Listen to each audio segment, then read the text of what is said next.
Vale, muy bien. Pues muy buenas tardes a los que estamos aquí en la sede de la Fundación Universitaria Española y también a los que se unen a nosotros a través de streaming.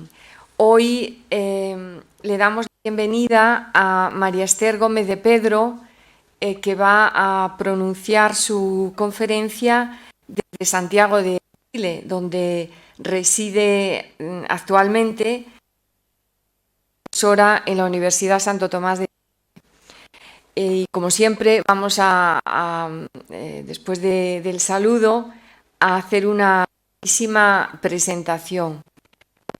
De Pedro es licenciada y doctora en Filosofía por la Universidad de Barcelona.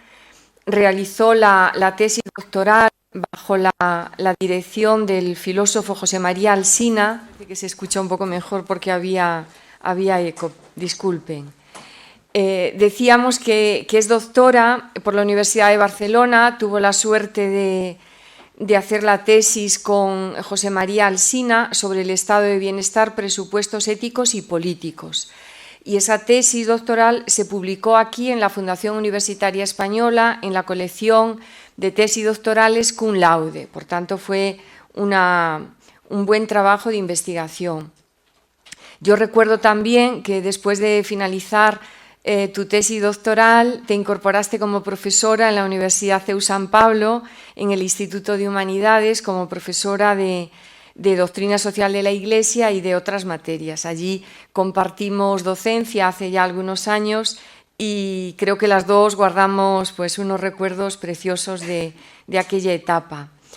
Ahora, como decía, es profesora en la Universidad Santo Tomás en Santiago de Chile y es la directora nacional de formación e identidad de todas las instituciones Santo Tomás. Ha sido profesora también en el diplomado y magíster en filosofía tomista de la Universidad Santo Tomás, de pregrado en la Universidad Gabriela Mistral y magíster de biojurídica en la Universidad Santo Toribio de Mogrovejo en Chiclayo, Perú. Y desde el año 2011 es miembro del nuevo círculo de discípulos Joseph Ratzinger.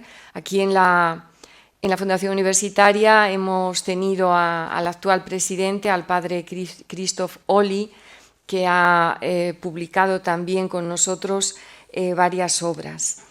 En Santiago de Chile, Esther Gómez de Pedro es directora ejecutiva de los Congresos de Católicos y Vida Pública, siguiendo un formato muy similar al que se viene realizando desde que se inició esta modalidad de congresos en la Universidad CEU San Pablo, impulsados por el entonces gran canciller Alfonso Coronel de Palma. Esa experiencia después se ha ido trasladando a otras ciudades de España y también ha dado el salto a América y Esther Gómez de Pedro es la responsable de esos congresos en Santiago de Chile. Tiene numerosas publicaciones, además de la tesis doctoral que citábamos antes, y voy a señalar solo algunos títulos. El estado de bienestar a camino entre la felicidad y el estado moderno, Fundamentación tomista de la ética profesional, que es un manual introductorio al pensamiento ético de Santo Tomás de Aquino,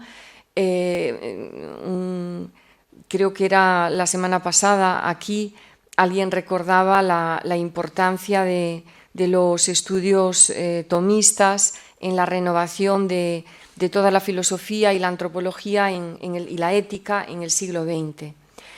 Libertad en Ratzinger, Riesgo y Tarea, un libro muy sugerente que está publicado en Ediciones Encuentro.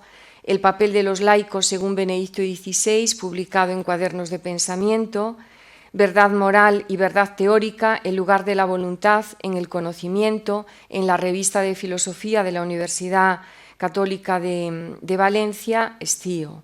Y tiene una colaboración, un capítulo de libro en una obra que salió el año pasado, La persona ante el mundo virtual, editado por la Universidad Católica de Ávila. Y en este curso que estamos reflexionando sobre la universidad, el tema que va a desarrollar la profesora Gómez de Pedro es la formación de los profesores y la tarea universitaria como servicio. Esperamos, Esther, que nos entusiasmes en un momento en el que los profesores estamos un poquito sobrecargados de burocracia y mil ocupaciones que a veces parece que nos distraen de lo esencial. Y entonces, bueno, pues recordar el sentido último de toda esa diversificación que hay que hacer ahora como profesores en la universidad, pues seguro que es un estímulo para centrarnos en lo esencial. Pues muy bienvenida al curso, aunque sea a través de los medios digitales, y como siempre puedes hacer tu exposición. Después no sé si aquí alguien de la sala quiere hacer alguna pregunta, pues subiría yo aquí para trasladártela. Así que muchas gracias y tienes la palabra. Muchísimas gracias, Teresa, la doctora Teresa Cid, por la generosa presentación. Y lo primero es agradecer la invitación a participar con ustedes, aunque no esté físicamente allá. Estos medios tecnológicos permiten la conexión, ¿no?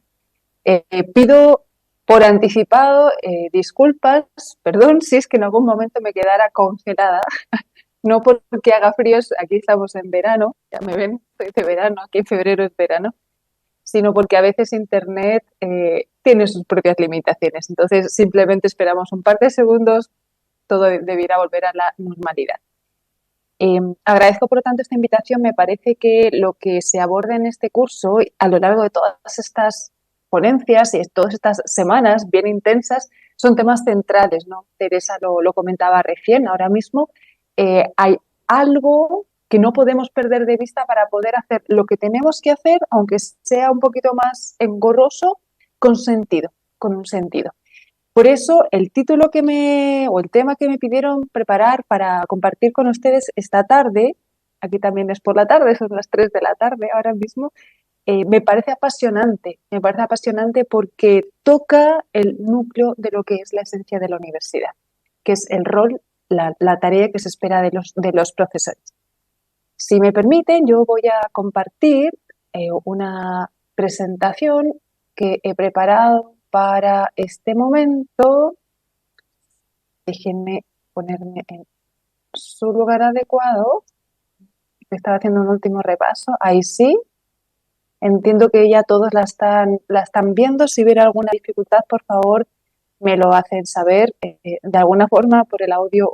Yo estaré atenta también, por si acaso, Teresa, al móvil, aquí le llamamos el celular. Bien, este es el tema, ¿no? La formación de los profesores y la tarea universitaria como servicio. Y aparentemente yo dije, aquí veo, hay dos temas. El servicio, la tarea universitaria como servicio aquí es servicio a la sociedad, servicio a cada una de las personas, servicio, por lo tanto, a la humanidad. Y la formación de los profesores. Y sin embargo, hay un y ese y está absolutamente implicado. ¿Por qué? Porque la universidad, y esa es mi tesis, muy sencilla si les parece, pero creo que nos va a ayudar a refrescar este tema. Solo si los profesores cumplen a cabalidad la misión que se espera de ellos como maestros, como educadores, es que la universidad podrá cumplir con esa vocación de servicio. Porque quiero añadir también este concepto de vocación. Vocación a los profesores o de los profesores y vocación también a la universidad. Por lo tanto, sí es realmente importante que los profesores estén bien preparados para poder aportar a la universidad como un todo. Es verdad que la universidad está hoy en día a veces son monstruos, verdaderos monstruos gigantes con estructuras con mucha burocracia, con muchos papeles, con muchas cosas que hacer. Entonces, es importante que no perdamos la visión del bosque ante tantos árboles. Bien, entonces, esa labor que hace el profesor en la acción educativa con sus estudiantes es nuclear, es la esencia, me parece a mí, y es lo que yo quiero ahora reflexionar con ustedes de esto, de lo que se espera de la universidad. Y quiero partir con una frase y luego les voy a explicar por qué esta frase. En el contexto de este curso, 38 cursos ya, 38 cursos, la universidad que necesitamos cultura e investigación, y sé que me han precedido dos ponencias anteriores muy, muy interesantes que también nos han ido ayudando a enmarcar. Yo voy a hacer alusión quizás a alguna de las temáticas que allí se abordaron, pero entiendo que esto es un pasito más, un escalón más, y todavía les espera otras sesiones muy interesantes, que todas apuntan a eso mismo, al reflotar, no perder de vista el fin último profundo de la universidad. Pues bien, la frase que les quiero compartir al inicio como motivación, si quieren, es: esta universitas que entonces viví, universitas que entonces viví, de profesores y estudiantes que buscan juntos la verdad en todos los saberes, clarifica el sentido y hasta la definición de la universidad. Por lo tanto, ya que hay una aproximación que es clave, la universitas, ya vamos a ver un poquito más adelante, habla de esa universalidad de los saberes que se aglutina en torno a la búsqueda de la verdad, protagonizada por profesores y estudiantes que buscan juntos. Hay una búsqueda, cuando ustedes saben, ¿no? Cuando uno busca, hay hallazgos, pero sigue habiendo búsqueda. Una búsqueda sin hallazgos sería frustrante. Por eso sí podemos hablar de que conocemos la verdad. Ahora, nunca la vamos a agotar. ¿Por qué? Porque es la verdad lo que se busca en todos los saberes. Y cada saber tiene una forma distinta de aproximarse a la verdad. Y en la intersaberes, interdisciplina, se llama hoy, ¿no? Esa es la universitas, ahí se constituye esa comunidad que busca, ¿no? Y esto clarifica el sentido y hasta la definición de la universidad. Y entre el sentido y la vocación de servicio me parece que hay una estrechísima relación. Pues bien, esta es la agenda que les... el orden de temas que quisiera abordar con ustedes esta tarde, ¿no? Tras esta introducción en la que ya estamos, ¿no? Ver algo de la universidad desde esta universitas. En un segundo punto, rápidamente entender o clarificar un poquitito más qué es la búsqueda de la verdad, el fin de la universidad, pero no una verdad solo teórica, sino una verdad llamada a ser vivida. El rol del profesor es absolutamente clave y por eso quiero compartir también algunas reflexiones que Tomás de Aquino, Santo Tomás de Aquino, ustedes han visto en mi currículum, yo doy clases en la Universidad de Santo Tomás y eso me ha ayudado a profundizar en un autor que en mi época de estudios no fue tan cercano, debo decir, pero que he descubierto ahora la tremenda riqueza antropológica que él tiene. Y su reflexión acerca de la persona y de la educación es, yo diría, hoy en día luminosa y nos puede seguir dando luces. Por eso apuesto a que esa reflexión de Tomás de Aquino también nos ilumine en esta conferencia. Vamos a ver, por lo tanto, qué consistiría la labor del maestro según Santo Tomás de Aquino. Vamos a leer juntos y comentar algunos textos de él. Cómo a partir de ahí yo concluyo tres grandes condiciones del maestro profesor maestro. Vamos a ver a continuación en qué ámbitos habría que velar para que se dieran esas condiciones, y esos son los ámbitos de la formación. Y vamos a desglosar algunos de esos ámbitos. Puede ser que me quede corta, seguramente. Y luego, como colofón, algo relativo al servicio y la vocación, ¿no? Y voy a terminar de nuevo como empecé con el texto. ¿De quién es el texto que hemos leído? Pues miren, les presento a nuestros protagonistas de hoy. Bien, para empezar, todos los que están en la sala, los que nos estén escuchando y los que quizás vean esto más adelante, todos aquellos a los que la universidad les mueva de alguna forma o les toque, son protagonistas, somos protagonistas. Pero me quiero servir también acá de algunos protagonistas especiales que tienen reflexiones luminosas. Tomás de Aquino, ya he aludido a él. Esta imagen que les presento aquí de él es la imagen que tenemos en las capillas de la Universidad Santo Tomás aquí en Chile. Si se dan cuenta, con esta misma estatua o esta imagen ya está manifestando una concentración en algo, ¿no? Una mirada reflexiva, una luz y una pluma. Sabemos que Tomás de Aquino era dominico y que para los dominicos es crucial, sigue siendo crucial, la contemplación para dar a otros lo contemplado. Y ese dar a otros lo contemplado se traduce en las clases, se traduce en la predicación, se traduce en la difusión del saber. Tomás de Aquino, con sus reflexiones, bueno, y la Suma Teológica, que es el libro al que yo voy a aludir después. Pero también quiero que sea protagonista de hoy Joseph Ratzinger. Él fue profesor universitario décadas. Y esa vocación de profesor universitario le animó siempre, incluso hasta el último hálito de vida. Y vivió así su pontificado como profesor y como cooperador de la verdad. Bueno, pues entonces ya les hablé de Tomás de Aquino, de Joseph Ratzinger y de los profesores que somos los protagonistas en realidad de esta gran aventura, ¿no? Entonces, ahora, un momentito, porque... Bien, pues por eso es que voy a utilizar algunas de las conferencias que el Papa Benedicto, sobre todo como Papa, nos regaló, porque él pensó con mucha profundidad la universidad. Él fue profesor universitario y precisamente yo quiero aludir a esa experiencia de él como profesor universitario, ¿no? Hay en concreto dos conferencias en las que él habla de su propia experiencia como profesor universitario. Y la que les quiero leer, la primera es en su primera visita a Alemania, cuando él, después de ser elegido papa, inesperado para él, le invitan a visitar su tierra natal, él viaja a Ratisbona. Y él fue profesor en Ratisbona, fue la primera universidad que le acogió. Y él en concreto dice, y ahora aquí yo les leo: me hace pensar en aquellos años en los que, tras un hermoso periodo en el Instituto Superior de Freising, inicié mi actividad como profesor en la Universidad de Bonn. No había auxiliares ni dactilógrafos para las cátedras, pero se daba en cambio un contacto muy directo con los alumnos y sobre todo entre los profesores. Nos reuníamos antes y después de las clases en las salas de profesores. Los contactos con los historiadores, los filósofos, los filólogos y, naturalmente, también entre las dos facultades teológicas eran muy estrechos. Una vez cada semestre había un dies academicus en el que los profesores de todas las facultades se presentaban ante los estudiantes de la universidad, haciendo posible así una experiencia de universitas. Y aquí, clave, ¿no? La universitas. Este dies academicus donde se daba este compartir de profesores de distintas áreas. Es decir, la experiencia de que, no obstante todas las especializaciones que a veces nos impiden comunicarnos entre nosotros, formamos un todo y trabajamos en el todo de una única razón, la inteligencia, con sus diferentes dimensiones, colaborando así también en la común responsabilidad respecto al recto uso de la razón.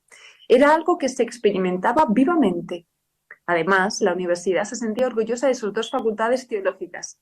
Estaba claro que también ellas, interrogándose sobre la racionalidad de la fe, realizan un trabajo que forma parte, necesariamente, del conjunto de la Universitas Scientiarum, Universidad de Ciencias, ¿no? La Universidad de las Ciencias, aunque no todos podían compartir la fe, a cuya correlación con la razón común se dedican los teólogos. Ya, hasta aquí la primera experiencia de Ratzinger vivencial, en primera persona. ¿Qué es lo que me interesa aquí resaltar? La comunidad que todos, sobre todo en días específicos, para vitalizarla más, generaban en busca de esa verdad. Y atención, él habla aquí también de una razón que desde las distintas disciplinas aborda la búsqueda de la verdad. Y lo interesante es que las distintas disciplinas se ponen de acuerdo para buscar y complementarse. Fíjense qué interesante, la dimensión más cristiana de la concepción de la verdad implica que hay distintos accesos a esa verdad, pero todos debieran ser compatibles si son correctos. Cuando no son compatibles, uno ahí tiene que entrar a picar y ver qué es lo que está pasando, ¿no? Primera experiencia, y déjenme ahora compartirles la segunda experiencia. esta segunda experiencia la vivimos varios de los que estamos acá, Teresa también, yo también, el Escorial. El contexto es el año 2011, preparación inmediata ya de la Jornada Mundial de la Juventud, y al cardenal Rouco, entonces cardenal de Madrid, se le ocurre insertar un encuentro del Papa con los profesores jóvenes católicos de las universidades. Encuentro que fue una tremenda alegría, ¿no? También en este momento el Papa Benedicto XVI alude a su experiencia. ¿Y qué dice? Al estar entre vosotros me vienen a la mente mis primeros pasos como profesor en la Universidad de Bonn. Cuando todavía se apreciaban las heridas de la guerra y eran muchas las carencias materiales, todo lo suplía la ilusión por una actividad apasionante, el trato con colegas de las diversas disciplinas y el deseo de responder a las inquietudes últimas y fundamentales de los alumnos. Esta universitas que entonces viví, de profesores y estudiantes que buscan juntos la verdad en todos los saberes, o como diría Alfonso X el Sabio, ese ayuntamiento de maestros y escolares con voluntad y entendimiento de aprender los saberes, clarifica el sentido y hasta la definición de la universidad. Si se dan cuenta, la última parte es lo que yo asumí para el texto introductorio. Por lo tanto, también aquí él remite a una experiencia de universitas, donde profesores y alumnos juntos, en conjunto, buscan. Y aquí encontramos una dimensión añadida a la que vimos antes, la ilusión. Precariedad total, después de la guerra, prácticamente Alemania estaba destruida y sin embargo hay una ilusión creciente por buscar la verdad. Esta ilusión nunca debiéramos perder a pesar de todo, ¿no? A pesar de todo. ¿Por qué? Porque la búsqueda de la verdad es una aventura apasionante. Bien, entonces, tenía otro texto más, pero eso ya lo dejo para otro momento. Si nos damos cuenta entonces, ¿cuál es el fin de la universidad? ¿Para qué surge o por qué surge la universidad? Para buscar, usando la inteligencia y la razón, la verdad. Y encontrándola, poder no solo crecer en el saber, sino también crecer en humanidad, crecer en nuestra relación con el mundo. Por lo tanto, la verdad es lo que da sentido y nos aglutina en la universidad. Obviamente queda más que claro que si la universidad no busca la verdad o deja de buscar la verdad y busca otros fines en vez de la verdad, está dimitiendo de su sentido más originario, ¿no? Entonces, el rescatar el fin propio es lo que va a dar sentido a lo que los profesores estemos haciendo. Por eso aquí otra frase que les quiero compartir de Papa Benedicto XVI en un discurso en la República Checa al mundo universitario, el mundo de la cultura. Habla aquí de la confianza en el conocimiento de la verdad.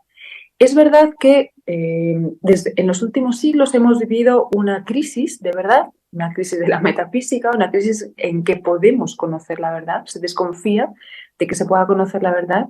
El mismo Ratzinger en su época de profesor ha hablado de que ha habido tantos abusos en nombre de la verdad que a veces uno queda como sin ganas de buscar la verdad y renuncia a eso. Sin embargo, dice él, a pesar de todo, no podemos entendernos como personas hechas para conocer. ¿Y qué cosa conocer? La verdad, ¿no? No estamos hechos para conocer cualquier cosa ni la mentira. Estamos hechos para conocer la verdad. No podemos renunciar a lo que nos constituye como personas, ¿no? Es esa capacidad racional, por lo tanto, a través de la razón podemos descubrir lo que es la realidad. ¿Qué es la verdad? Sabemos la definición clásica, ¿no? Esa adecuación del entendimiento de la realidad o ese conocimiento que responde a la realidad. Es la realidad, por lo tanto, el criterio de verdad. Bien, bueno, pues Ratzinger también, consciente de todo este bagaje cultural crítico de desconfianza de la verdad, nos dice o nos recuerda que esta confianza en la capacidad humana de buscar la verdad, de encontrar la verdad y de vivir según la verdad, atención, buscar, encontrar y vivir, buscar, encontrar y vivir, si no, no tendría mucho sentido.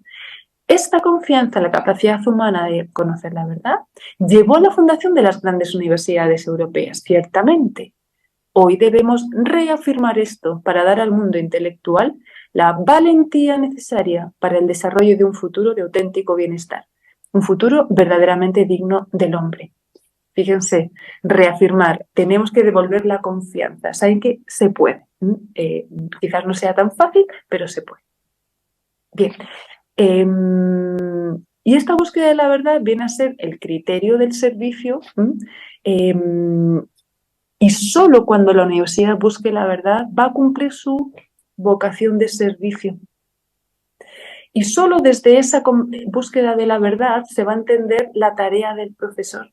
Y claro, uno ahí se puede preguntar, pero ¿cómo dialoga esto con lo que hoy en día la literatura dice? ¿Qué dice hoy la literatura, o buena parte de la literatura? Que la universidad tiene que formar en competencias, que tiene que formar para la vida, que tiene que formar para la empleabilidad. Vivimos en un mundo cambiante, líquido, esta sociedad líquida, cada vez más, donde cada vez juega un rol más importante las comunicaciones, las TICs famosas, la inteligencia artificial está cobrando cada vez más importancia. También la internacionalización, fíjense que con los años de pandemia todos prácticamente nos hemos paseado virtualmente por otras universidades de otros países, ¿no?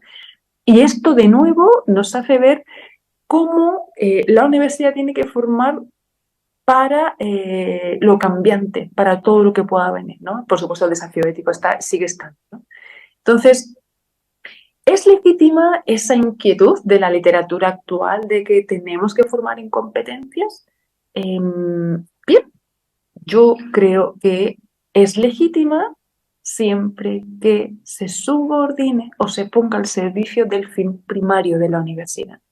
Porque si yo formo o ayudo en esa búsqueda de la verdad, y ahora vamos a entender un poquito más lo que entiende Santo Tomás por esa búsqueda de la verdad, estoy indirectamente capacitando para la empleabilidad, para movernos en un uso del mundo de las tecnologías y no ser arrastrado por ellas, para saber adaptarme a las cambiantes condiciones de la sociedad y del mundo. Esa es mi postura, ¿no? Creo que algunos coincidirán, quizás no todos, pero por eso es importante saber ordenar. Tengo que cumplir esto y esto para la acreditación. Bien, hagámoslo, pero sabiendo que esto es un medio para un fin que es más importante. Bien, damos un pasito más. Punto 3.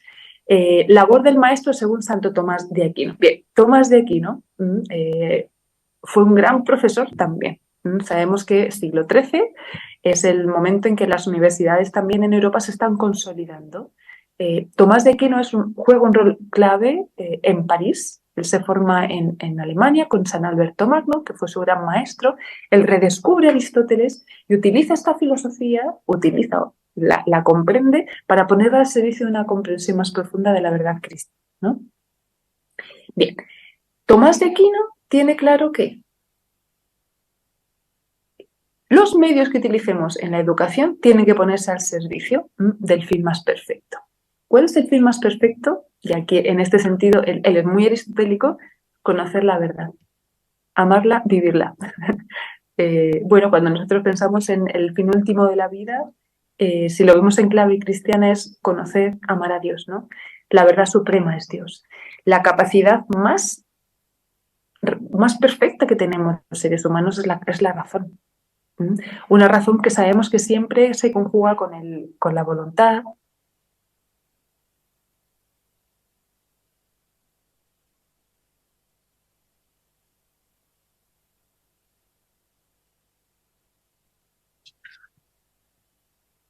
Teresa, me volví a ir.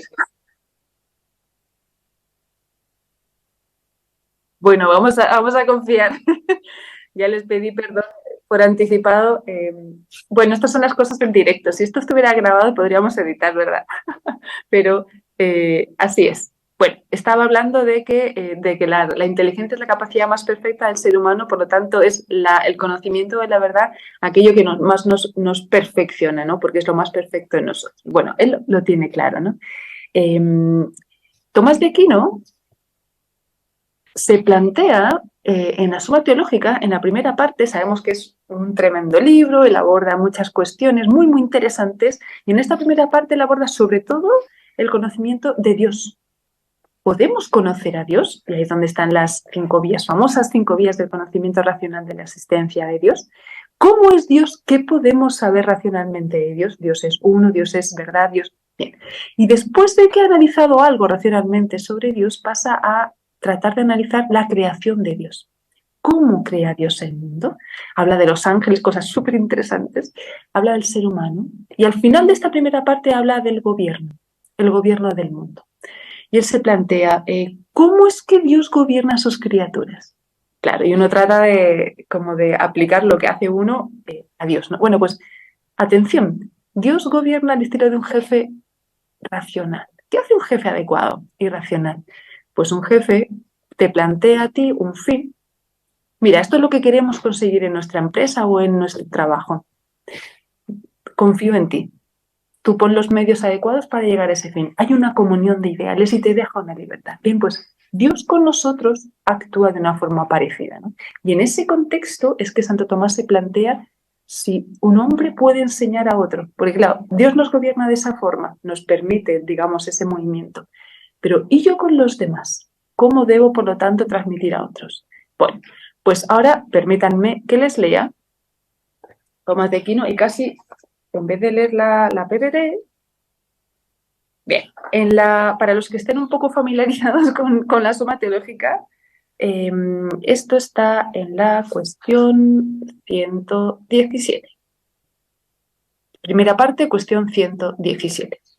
Y empieza diciendo, el que enseña causa ciencia en el que aprende, haciéndole pasar de la potencia al acto, como se dice en el libro de la física. El que enseña, ¿de quién estamos hablando? Del maestro, del profesor. Causa ciencia. ¿Qué quiere decir causa ciencia? ¿Qué es la ciencia? Para Tomás de Aquino, la ciencia es el conocimiento de los principios de la realidad. Es eso, tan sencillo como eso. No nos armemos líos con la concepción empirista de la ciencia, ¿no? Esa es la ciencia. ¿Conozco los principios que explican la realidad? Eso es un conocimiento científico. Entonces, yo como profesor tengo que haber conocido esos principios. Obvio, eso que implica, ya lo vamos a ver después, que yo conozco la materia, que domino la materia, ¿no? Entonces, el que enseña causa ciencia en el que aprende, hay uno que enseña y otro que aprende, haciéndole pasar de la potencia al acto. ¿Qué es eso? ¿Qué es la potencia y qué es el acto? La potencia es aquello que está llamado a desplegarse, pero que necesita un empujoncito, un activar para perfeccionarse y entonces actualizar lo que está en potencia. Yo en potencia soy una maravillosa jinete de caballo. Es decir, tengo las capacidades, tengo las cualidades. Podría. Ahora, si no me ejercito, nunca voy a actualizar esa potencia, ¿no? Yo en potencia, ciertamente, puedo ser una lectora maravillosa, solo cuando leo actualizo mi potencia. Entonces, yo tengo la ciencia en potencia, pero tengo que pasarla al acto. Y sigue diciendo, para demostrarlo hay que tener presente que de los efectos procedentes de un principio exterior, unos provienen exclusivamente de un principio exterior. Ejemplo, la forma de la casa se origina en la materia solo por el arte. Otros proceden a veces de un principio exterior y a veces de un principio interior. Ejemplo, la salud es causada en el enfermo unas veces por un principio externo, la medicina, y otras por un principio interno, como cuando alguno sana por virtud de la naturaleza. ¿Qué quiere decir esto? Que el arquitecto que construye una casa, los materiales de la casa no tienen que hacer nada. Tienen que pasivamente ser ordenados por el arquitecto tiene la idea de la casa en su cabeza, ¿cierto? Y entonces exteriormente a esos materiales construye la casa. La causa es externa. ¿Qué pasa en la salud? En la salud no pasa esto. El médico tiene que actuar conociendo la forma en que el cuerpo humano sano actúa y funciona y desde fuera hacer que el cuerpo responda. Hacer que el cuerpo responda. Cuando yo estoy enferma de algo y voy al médico, lo que el médico me receta no es que mate la enfermedad, sino que lo que hace es que fortalece mi cuerpo para que mi cuerpo mismo responda. Entonces, desde fuera ayuda a que yo internamente lo que tengo en potencia lo active, lo actualice, lo pueda realizar, ciertamente, ¿no? Entonces, hay dos maneras. Una, Una causa totalmente externa que actúa sobre algo y lo transforma en otra cosa. Y algo que puede tener dos causas, una externa y una interna. Bien, entonces, en esta segunda clase de efectos, que atención, es la que va a explicar la educación o la enseñanza, hay que tener presente dos cosas, dice. Primero, que el arte imita a la naturaleza en sus operaciones, porque así como la naturaleza sana al enfermo, alterando, dirigiendo y echando lo que causa la enfermedad, así también el arte. ¿Por qué dice esto? Porque la educación es un arte. Ya, arte. El arte no estamos aquí entendiendo el arte de las bellas artes, sino es una forma de plasmar en la práctica algo que yo tengo en la cabeza, ¿no? Y el arte se perfecciona con la práctica. Segundo, hay que atender al hecho de que el principio externo, el arte, no obra como agente principal, sino como subsidiario, ya que el agente principal es el principio interno, reforzándole y suministrándole los instrumentos y auxilios que ha de utilizar en la producción del efecto. Ejemplo, el médico refuerza la naturaleza y le proporciona alimentos y medicinas de los cuales podrá usar para el fin que persigue. Solo fortaleciendo el cuerpo humano, el médico sana. El médico no sana si el cuerpo no es apto o no está capacitado para responder bien ante la enfermedad o ante la herida. Todos conocemos cuantísimas veces los médicos dicen, ¿saben que no tengo nada? No hay nada más que hacer. ¿Por qué? Porque el cuerpo ya no puede. Por eso es tan importante conocer los límites de la medicina, ¿no? Entonces, el protagonista en la salud es el mismo cuerpo humano, la persona. Entonces, vamos a ver cómo esto él lo va a aplicar a la educación. Entonces, importante la idea de subsidiario. La medicina actúa de forma subsidiaria, es decir, aportando a que el verdadero protagonista tome en sí las herramientas y él mismo lo haga, ¿no? Ahora bien, sigue diciendo Tomás de Aquino, el hombre adquiere la ciencia a veces por un principio interno, como es el caso de quien investiga por sí mismo, ciertamente, y a veces por un principio externo, como es el caso de que es enseñado. Bien, entonces estamos, cuando hablamos de el profesor que enseña, estamos aquí entendiendo el agente externo. Pues a cada hombre le va anejo un principio de ciencia, la luz del entendimiento agente, por el que ya desde el comienzo y por naturaleza se conocen ciertos principios universales comunes a todas las ciencias. Es decir, todos tenemos en nosotros una capacidad intelectual con la cual podemos conocer todo. De hecho, hay ciertas cosas que ya conocemos, pero de forma no perfecta, ¿no? Cuando uno aplica estos principios universales a casos particulares cuyo recuerdo o experiencia le suministran los sentidos, por investigación propia adquiere la ciencia de cosas que ignoraba, pasando de lo conocido a lo desconocido. Yo he estudiado algo, ¿cierto? Y cuando paso por la calle y veo un signo de otra cosa, digo, anda, eso me hace recordar lo que yo ya sabía. Entonces, ese signo externo me hace recordar lo que yo sabía y puede ser que lo que veo me lleve a profundizar más en lo que yo ya sabía. Por eso el profesor tiene que servirse de signos externos, ¿no? Y luego lo va a explicar después. De ahí que también todo el que enseña procura conducir al que aprende de las cosas que éste ya conoce al conocimiento de las que ignora, siguiendo aquello que se dice en el primer libro de los analíticos posteriores. Toda enseñanza, dada o adquirida, procede de un conocimiento previo. Esto nos suena, ¿no? No hay una tabula rasa. Cuando aprendemos necesitamos contar con un punto de partida. Entonces, aquí es crucial que el profesor identifique el punto de partida, el diagnóstico, de dónde estamos partiendo. Porque solo si yo logro conectar con lo que la otra persona sabe, aunque sepa de una forma incipiente, entonces, y solo entonces, podré ayudarle a que siga creciendo en ese conocimiento. Esto es lo que hoy en día los pedagogos llaman aprendizaje significativo, ¿no? Pero fíjense, ya en el siglo XIII, esto ya lo dijo Aristóteles en el siglo antes de Cristo y Santo Tomás en el siglo XIII, ¿no? Activación de conocimientos previos, ¿no? Un ejemplo, si yo tengo que dar clase a un grupo de extranjeros que llegan a Chile, ¿no? A veces nosotros tenemos intercambio con chinitos de verdad, así bien simpáticos, amorosos, todos. Bueno, Lo primero es el idioma. Claro, ¿qué filosofía les voy a enseñar yo si no entienden lo que digo? Entonces, conocimiento básico, conocimiento previo, el idioma. Entonces, una vez que aprendan el idioma, yo ya a partir de ese conocimiento puedo enseñarles más cosas. Pero si no tenemos un punto en común desde el que partir, ¿qué les voy a enseñar? Nada, nada, ¿no? Pues lo mismo pasa con los estudiantes, ¿no? ¿Con qué llegan? ¿Qué les quiero enseñar? Entonces, según lo que yo les quiero enseñar, tengo que ver de dónde partimos para conducirles para allá. Y sigo leyendo.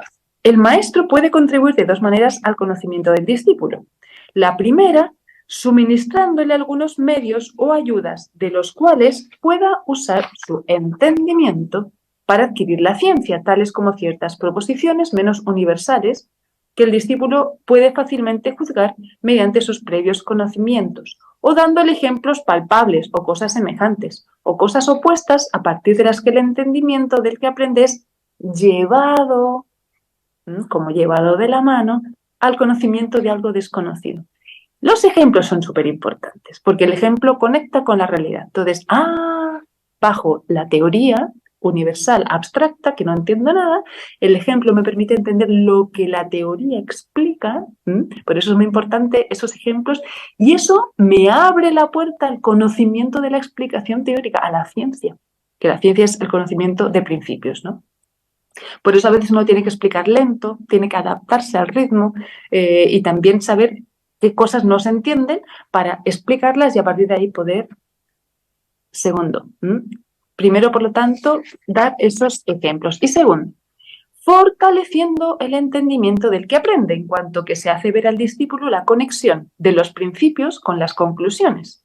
En el caso de que no tenga suficiente poder comparativo para deducir por sí mismo tales conclusiones de tales principios. De este modo, aquel que enseña por demostración hace que el oyente adquiera ciencia. Esto es lo que pasa cuando a ti te explican algo y dices, pero sí era evidente, era evidente, pero yo no pude hacer solita ese razonamiento. ¿Por qué? Porque los pasos intermedios no eran evidentes para mí. Quizás me faltaba un poquito más obviamente me faltaban ciertos conocimientos. Entonces, como segunda ayuda, fortalecer el entendimiento. ¿Y cómo fortalezco? Completando. Entonces, ¿cuál es mi punto de partida? ¿Qué conocimientos previos tengo? Entonces, voy a fortalecer estos conocimientos previos, con este ejemplo, con el otro, entendamos esto, y desde lo que conozco, llevo poco a poco a lo que antes no conocía. Y atención, ¿qué es lo que se produce en la inteligencia del estudiante? Una iluminación interior de la verdad. Entendí, ¡eureka! Ahora entendí.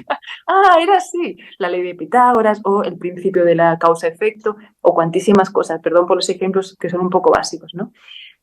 Por lo tanto, fíjense que la labor del profesor no es que el estudiante repita lo que el profesor dice, sino que el estudiante capte la verdad de algo que antes no conocía, la haga suya y sea capaz de tomar un juicio reflexivo al respecto y discernir y decir, ¿sabes qué? Estoy de acuerdo. Esto es verdadero. ¿Sabes qué? No logro verlo del todo o no estoy de acuerdo. ¿Pero por qué? A veces faltan más conocimientos o a veces hay prejuicios. Por eso es tan importante esa labor de identificar los conocimientos previos, ¿no? En otro lugar dice Santo Tomás, quien enseña empieza a enseñar del mismo modo en que descubre quien empieza a descubrir. Claro, ¿yo qué hago cuando descubro algo? Esto, voy paso a paso. Bueno, pues también enseñar implica ir paso a paso para que uno vaya descubriendo paso a paso, ¿no? Esto es lo que entonces Santo Tomás de Aquino nos propone. Fíjense que de esto yo derivo, y vamos avanzando, ya he llegado al punto 4, yo estoy viendo aquí mi PPT. Si se dan cuenta, aquí hay varias cosas muy importantes, ¿no? Y de aquí yo derivo las 3 condiciones del maestro. ¿Y por qué utilizo la palabra maestro preferentemente a la de docente o profesor? Profesor es muy bonita también, ¿no? Pero el maestro me parece a mí que entraña una conexión más profunda con la educación. La educación es algo mucho más amplio que solo transmitir algo o que solo ayudar a que la otra persona vea. Educar es tomar la persona entera, completa, integralmente y ayudarla a que se despliegue en su completud. Por eso hablamos de la educación integral. Bien, 3 condiciones del maestro. Primera, que posea la ciencia que quiere transmitir al estudiante. Tienen que estar formados. Les estoy diciendo una perogrullada, pero no por obvio no es menos importante. El profesor tiene que ser experto en su materia. Si no es experto y no está actualizándose y revisando, entonces, ¿qué es lo que va a transmitir? Nada. Entonces, primero, tiene que poseer ciencia.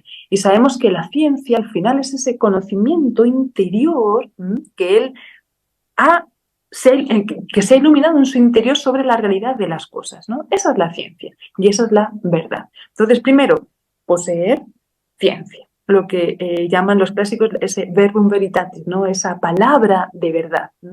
Ese me digo interiormente la realidad, le pongo un nombre, pero no es un nombre aleatorio, sino que es un nombre que es un concepto, que es una idea, ¿no?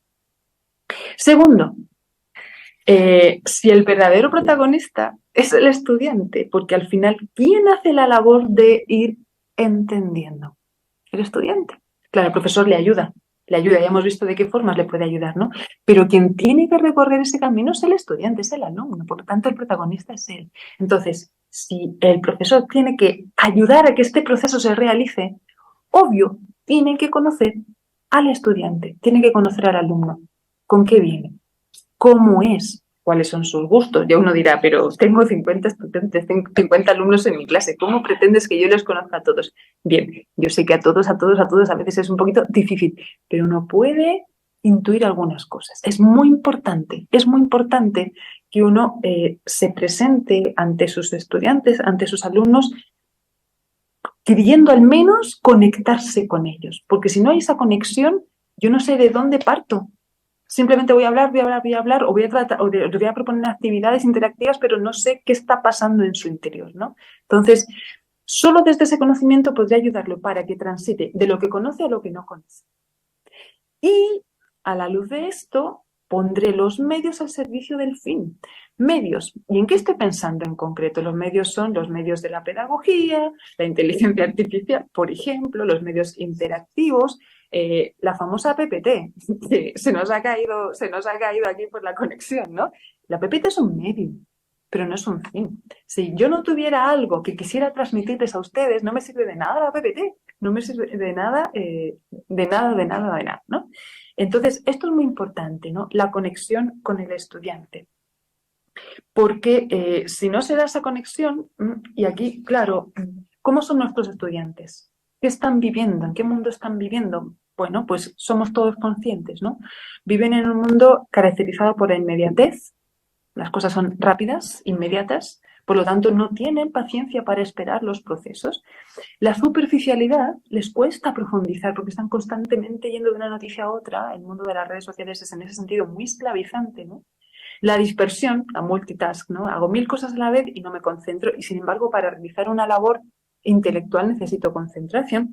La impresionabilidad, una sensibilidad al extremo, la soledad digital y personal. Esto que se dice con una palabra es un drama, ¿no? Esa soledad, por lo tanto la vulnerabilidad. Eso es el mundo de nuestros jóvenes, de nuestros estudiantes, ¿no? Otro ejemplo, el TikTok, que es algo que ellos están constantemente viendo, ¿no? Esos vídeos cortitos de 3 segundos, no sé, o de 10 segundos. Como ven, no soy experta en TikTok. Bueno, no estoy diciendo que yo como profesora tenga que hacer TikTok. No se trata de eso, porque los TikToks son una cosa bien rápida, bien superficial. Se trata de que si el estudiante se mueve en ese mundo, yo tengo que saber engancharles para que del TikTok pueda transitar a la lectura de un libro, por ejemplo, que hoy en día se mueren. ¿Cómo? Pero profesora, tiene 10 páginas. Ay, por Dios, 10 páginas no son nada. Bueno, me explico, ¿no? Entonces, no puedo ser un ingenuo o una ingenua. Tengo que conocer en qué mundo real se están moviendo ellos, ¿no? Inteligencia artificial generativa. Bueno, estos podríamos hablar horas y horas. Atención, yo veo la misma reflexión. ¿Puedo utilizar la inteligencia artificial generativa para provocar este fenómeno del aprendizaje? Creo que sí que se puede, conociendo los límites, ¿no? Pero es una herramienta, de nuevo, medios y fines, ¿no? Pero hay una tercera exigencia, que es la que está aquí en la PPT, ustedes no ven la PPT, es lo que hoy en día se llama el currículum oculto. ¿Qué es el currículum oculto? Lo que uno transmite desde su propia vivencia. Lo que el profesor y el estudiante, aunque no lo expliciten, están viviendo y transmitiendo. Y aquí yo estoy hablando en concreto de que lo que yo viva, mi modelo de vida, mi ejemplo de vida, también es formativo. Y si yo soy una persona impuntual, irreverente, irrespetuosa, injusta, soy un cacho, dicen acá los chilenos. Si yo soy una persona que moralmente lo que transmito es esto, aunque yo hable maravillas de la verdad y de la filosofía y del bien, ¿qué es lo que va a quedar en los estudiantes que me ven? El mal ejemplo que yo les doy. Mientras que si yo les doy un ejemplo de virtudes, de práctica de virtudes, les va a quedar eso, ¿no? Y Santo Tomás de Aquino dice esto, ¿no? Dice que... Estoy buscando la cita. No tengo la cita. Bueno, la debo tener en otro sitio, ¿no? Pero dice eso, ¿no? Que uno cree más a las palabras, perdón, a los modelos de vida, a los ejemplos que a las palabras, ¿no? Entonces, si se dan cuenta, estos tres criterios que me parecen muy importantes, ¿no? Ya encontré la cita. En las acciones y pasiones humanas se cree menos a las palabras que a las obras. Por tanto, cuando las palabras de alguien no concuerdan con las acciones que notoriamente se ven en él, tales palabras son despreciadas. Bueno, y aquí, por ejemplo, yo enmarcaría la exigencia, ¿no? La exigencia es algo absolutamente clave. Bien. Estos tres criterios, ¿no? Ciencia, conocer al estudiante y, último punto, currículum oculto, saber que quiera o no quiera, estoy formando a nuestros estudiantes. Bien, voy rápidamente porque me imagino que ahí ya debe correr el tiempo velozmente, ¿no? Entonces, ¿cuáles son los ámbitos de la formación? Me parece que si el profesor, esperamos del profesor esto, la universidad como un sistema tiene que poder garantizar que el profesor tenga los espacios para formarse, para generar esta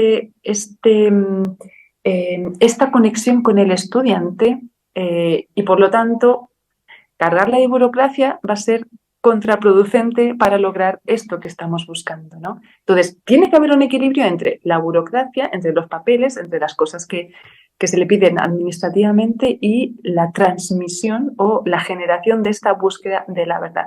Y esto a nivel institucional, a nivel de facultad y a nivel del mismo profesor. A nivel estructural, la universidad, rector y para abajo, tiene que tomar decisiones. Y sabemos que toma decisiones. Entonces, en esas decisiones no debiera ser o no debiera ocupar el último lugar esta definición de la carga docente, por ejemplo, ¿no? O que yo me encargo de que pueda tener un tiempo también para poder generar espacios más como abiertos para generar estas preguntas del sentido de la vida, dice también Ratzinger. Pero también desde la facultad y lo mismo desde el ámbito del profesor. Porque hay algo que quisiera aquí rescatar. Desde la facultad, sobre todo, pero también desde la universidad como tal, es muy importante generar estas comunidades que entre los docentes promuevan la universitas. Esas comunidades docentes que permiten la razón ampliada. ¿Qué es la razón ampliada? Una razón que se sabe ayudada por el ámbito de la fe y que se sabe en comunión con otras disciplinas. Esa es la razón ampliada. La razón reductiva es una razón cientificista, por ejemplo, ¿no? O que solo me reduce a lo que yo veo, juzgo por mis ojos, por mis sentidos. Ámbitos de la formación. Tú me dices, Teresa, simplemente te parece enumero y voy cerrando. ¿Te parece?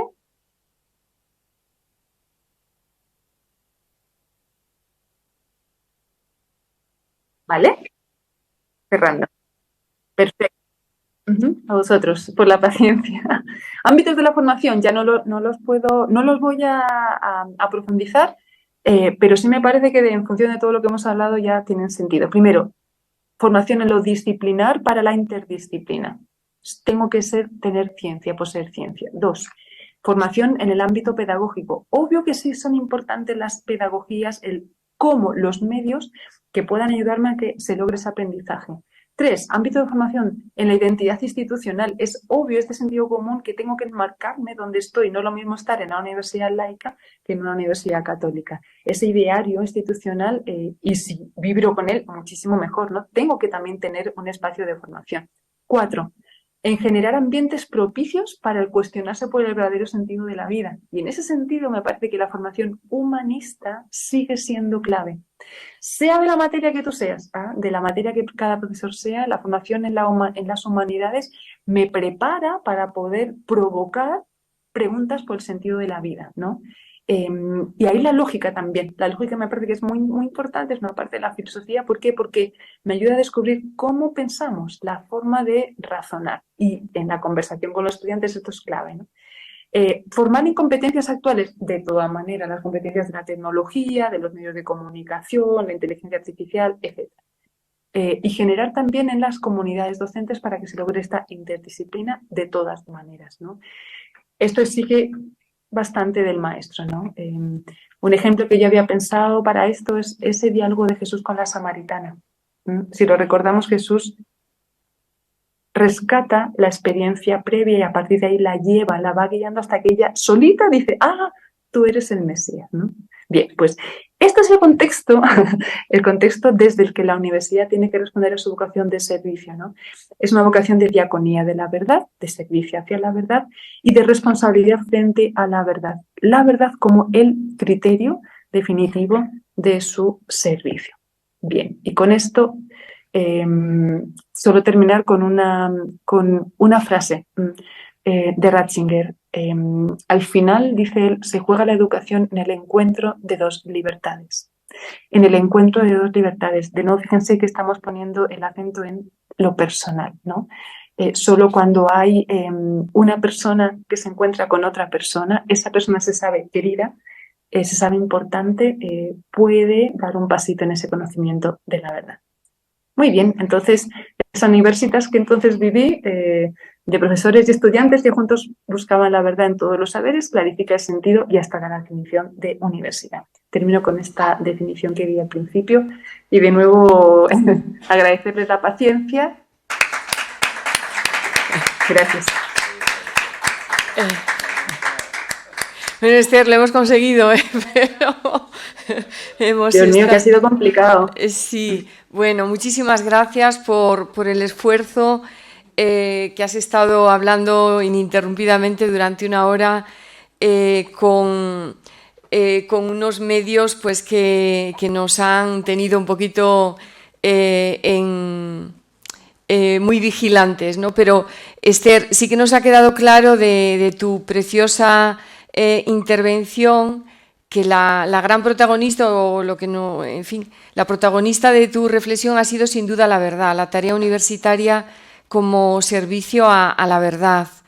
Y también, pues, esa capacidad de ir de lo concreto a lo más universal, ¿no? Que sin duda pues es lo que como profesores estamos llamados a saber transmitir. Así que muchísimas gracias. No vamos a tener turno de preguntas porque sería aquí una aventura.